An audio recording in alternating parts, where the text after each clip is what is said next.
प्रधानमंत्री लाडकी बहीण योजनेसंदर्भात मित्रांनो आणि माता भगिनींनो फार महत्त्वाची माहिती मी देणार आहोत की जे कोणते 7 नियम आहेत ते शतपावली आहे ज्यामुळे महिलांचे नोव्हेंबरचा पैसे आले नाही, हप्ते बंद झाले.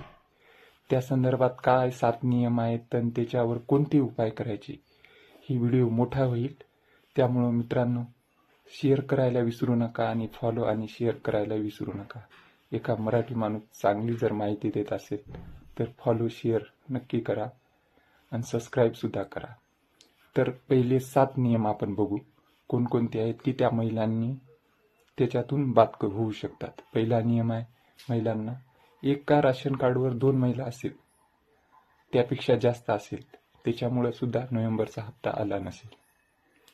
आता दुसरा नियम पाहू, ज्या महिलांचे आत्ता गेल्या महिन्यात 65 वर्षे कंप्लीट झाली असतील त्यांना सुद्धा.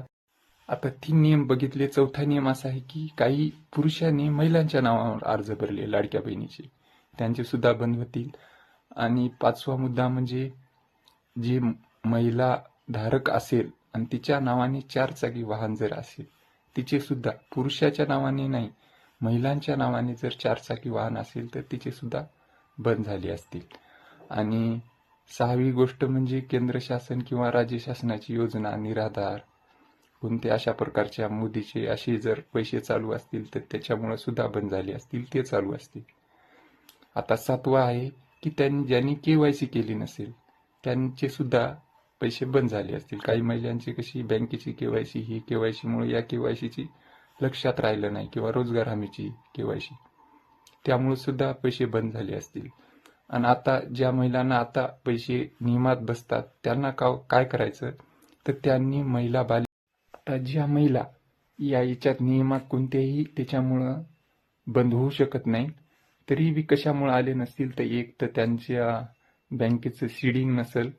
तुम्ही तिथं महिला बालविकासला गेल्यानंतर तुमची काय अडचण आहे, कशामुळे बंद केले, तर ते तुम्ही नियमात बसत असाल तर पुन्हा चालू करता येतील.